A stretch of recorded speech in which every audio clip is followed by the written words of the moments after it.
Kiddushin Daf continues the Gemara's discussion of interesting or non-classical circumstances of Kiddushin. The Gemara is going to have two major categories of Kiddushins. The first one will be Kiddushins in which the man and the woman did not directly handle the money. Somebody handled it for them. They didn't directly give it or receive it. And the Gemara will discuss when and how those work. And then we will get to half Kiddushins. And if half Kiddushin is valid, and how it can, and how that compares to similar types of halachos in the halachos of karbanos. So let's begin. First, we have three halachos brought by Rava, discussing what happens if the woman doesn't receive the money in Kiddushin. She says, give it to someone else. The man doesn't give the money, someone else gives it for him, or both of those happen. So Rava brings all three cases, and Rava says all three of these work. So the first case is where the money, instead of being given from the husband to the wife, is given to someone else. Let's say it's given to Ruvain. And she says to the husband, I'll be niskadesh to you if you give the money to Ruvain. In the hana that I have an interest that Ruvain should receive money, I'll be mikadeshes to you. So the halacha is that works. And Rava says that's midin orev, like a guarantor. A guarantor doesn't receive any money. Nevertheless, he obligates himself to pay should the need arise. So you see, he's mishabed. That is, he makes himself subservient to the other person in halacha of being maknet to him, and creates a shibud to him, even though he didn't receive anything. So the woman could also create a shibud, even though she didn't receive anything. She could become konoi, as it were, to her husband. Now, the second case Rava brings is if the husband doesn't give the money, someone else gives it on his behalf. So let's say Reuben gives the money to the woman, and he says, be niskadesh to your husband with this money that I'm giving you. So that works as well. And this Rava says is midin Eved Kanani. And Eved Kanani usually redeems himself by giving money to his owner and purchasing his own freedom. However, someone else can give the money as well. Reuben can give the money to the owner and say, with this money that I'm giving, be makne that Eved to himself. So the same thing could happen over here. You could have Reuben give the money to the woman, and if that money, he says that she should be niskadesh to the husband. Now, that is the first two. Now, Rava says the third case, you can have both of these concepts combined. You could have Reuven give the money to Shimon, and he says to the woman, you be miskadesh to your husband, who is neither of us, not Reuven and not Shimon, you be miskadesh to your husband with a hana that I'm giving money to Shimon. And this works both ways. He's not the giver, but the benefit of his giving accrues to the husband, just like in Eved Kanani gets benefit even though he didn't give anything. And the woman is not the receiver, but she is Meshaber herself even though she didn't receive anything herself, even though Shimon received it, just like an Orev is Meshaber himself even though he didn't receive anything himself. Now, Rava does have a question though. He says, what happens if you take this one step further and the woman actually gives the money to the husband? You could say this is a distinct flow of these things because we said it doesn't have to be the husband giving the money to the woman. It could be Reuven giving money to Shimon. So what happens if she actually gives the money to the husband? What will happen over there? So Mar Zutra said, in the name of Rav Papa, it is Mikdashes, it does work. Now the Gemara has two potential understandings. Why should it work? So Rav Ashi said to Mar Zutra, why should it work? He understood that the reason that this is working is with what we call kinyan agav. You give one thing, and something else transfers possession along with it. So here, she gave money to the husband, and she transferred herself along with the money. The problem is that a person is called a chasam sheyesh lahem achayis. It's like land. It contains obligations with it. There are liens that go along with a property of a human being. That could be either an eved or land, or in this case, the isha. And we know that the rule is that you can't be kaina, meaning like land, cannot be transferred along with other movable objects. Like, for example, you can't give a hat to someone and say, when you're kind of this hat, you're kind of my farm also. That doesn't work because you're transferring the chasam sheyesh lamachrayis, meaning land, along with the chasam she'ein lamachrayis, meaning movable objects. What you can do is the other way. You can give land, and with the transfer, with the taking possession of the land, which would be through kesef shtar chazaka, you can take possession of the movable objects that are on it or go along with it. But how could she be makna herself to her husband with the money that she gives him? So Rav Papa explains, it's not what I'm saying. I'm not saying that she's kind of with a kinyan agav. The way this works is that she gets a hana out of him receiving a gift from her. We're talking about a very honorable, respectable individual, an adam chashav, who it's a benefit to the person who actually gives him a gift that he was willing to accept the gift from him. And therefore, with this hana that he's taking her gift, that is enough for her to be niskadesh to him. Now, This entire sugya, which was Rava, he said once concerning Kiddushin, that the woman is makna herself to her husband with all these forms of hana, and now he says it again with money in a sale. So let's say somebody wants to buy a field, the owner of the field is makna the field to him with any of these hanas that he gets, either the hana given to someone else, like an orev, or the hana someone else gave, like a Evid Kanani, and all these halachas. So the Gemara says, why do you have to say it both by an Isha and by Nevis? The Gemara says, both by an Isha and by a sale. The Gemara says, you have to say both, because if I would have only said one, I would not know the other. If you only said it by an Isha, I would think the reason why it works, even though it's not a regular standard hana, is because women are very interested in getting married. We have an expression which Lakish says, Tov l'meitav tandu l'meitav armalu, much better to be married than to sit alone. And therefore, maybe she's makna herself more easily than someone who's selling a field. Now, if you would have only said it in the case of a sale, so you would think that it only works there and not in the case of Kiddushin, because a field or a monetary possession, a person can be Michael. You just forgo his right to retain ownership of that. However, a woman can't just be Michael herself. She has to actually be Makna herself. And you may think that this is not enough for the Kinyan to actually happen. We now move on to the second subject, which is that of half Kiddushins, where you're Makadesh half a person or half a person is Makadesh. So this is Rava. So Rava brings two cases. If the man says, be Makadesh half of me, so that half the man will be married to the entire woman, that works. That's Mekadesh. If it's the opposite, then he says, I want to be Mekadesh half of you, that is, the entire man is Mekadesh to half the woman, that's no good. If I ask what's the difference, if I assume the reason is that the reason it should not work is because the Torah says Isha, you have to be Mekadesh a woman, not half a woman. But so he asks, but the Torah also says Ish, you have to be Mekadesh, only a man could be Mekadesh, not half a man. So the explanation is, it's not the pshat. What does half Kiddushin mean? Half Kiddushin means that a part of me is free to have a relationship with someone else.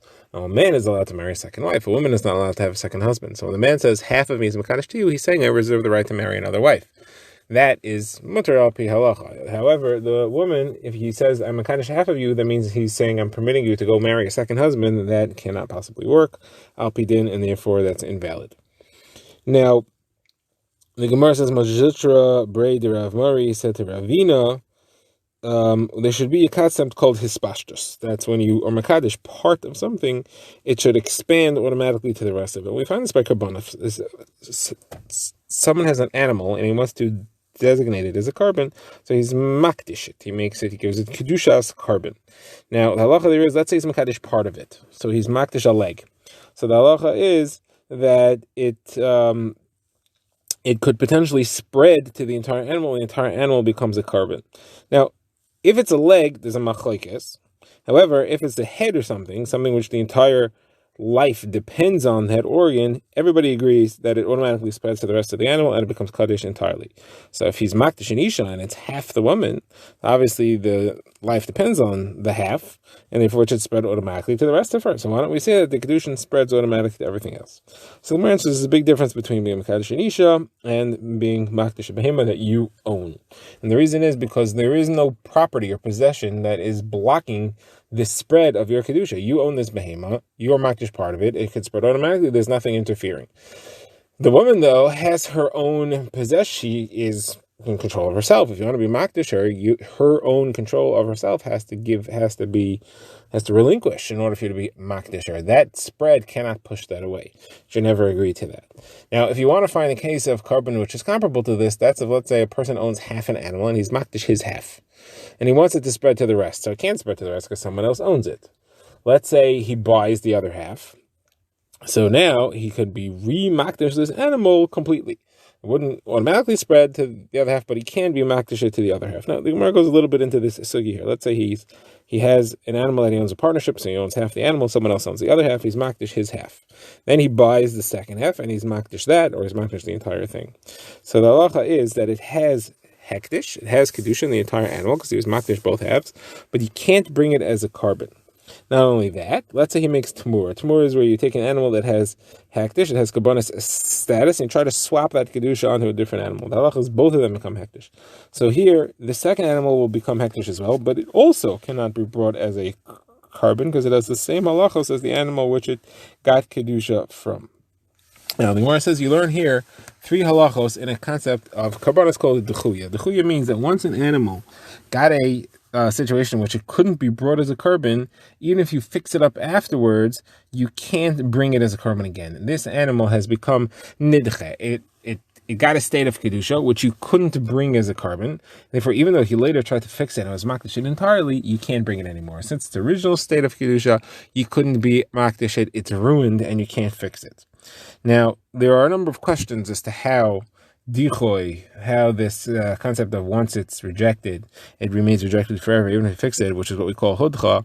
There's a number of questions as to how that works. We can learn here 3 halachas. First of all, we can learn that it applies to a live animal. You have a possibility that it only applies to an animal after it's already shechted.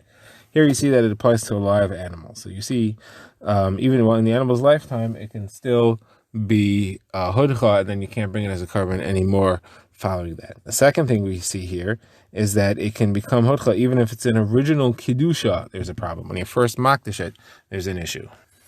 The third chiddush we see here is that there is dichoy, even if something which doesn't have kedushas haguf, that is, it doesn't have the kedusha of korbanos, it itself could go on the mizbeach, even if it only has kedushas hadamim, that is its value. And that's because when he was originally makdish half of it, he knew it couldn't go on the mizbeach as half.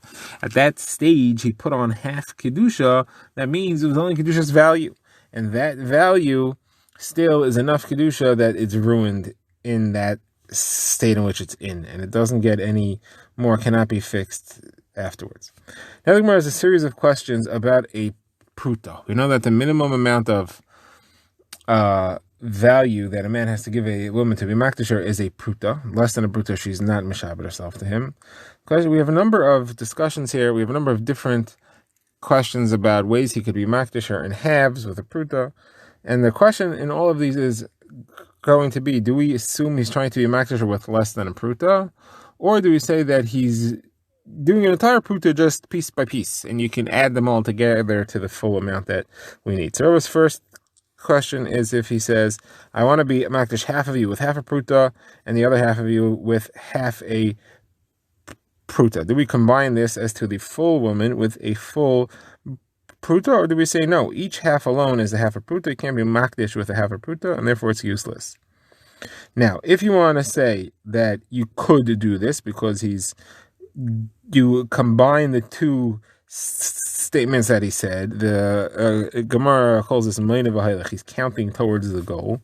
So what's if he says half of you with an entire pruta and half of you with entire pruta? Here is less likely that he's counting towards the goal because he said an entire pruta for each half.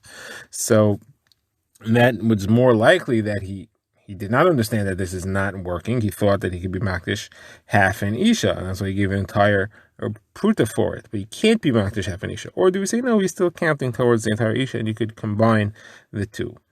Now, on the tzad, you could combine the two. That would seem to be that anything that takes place in one day, you could combine. It's the same day. So if you say that that is combinable, what happens if it's the next day? What if he says that if we hold it, you could combine it? What if in today he says half of you with a pruta, and then the next day he says the other half of you with a pruta? Can you combine that, or do you say one day, the next day are not combinable? Now, what if he says at once 2 halves of you with a pruta? Now, here, do we say that he means to do it for sure at one time? Or do you still say it's halves, and it can't be mekadesh kedusha in halves? Now, all these questions remain unanswered. Teku, the question remains. Now, Rava has more questions. If somebody says, I'm mekadesh your 2 daughters to my 2 sons, the 2 men speaking, the father of the boys is a shliach of the boys, so he could be mekadesh them to him. Father of the daughters doesn't have to be a shliach. The father has a right to be mekadesh his daughters out to a certain age. So the father of the son says to the father of the daughters, your 2 boys are being mekadesh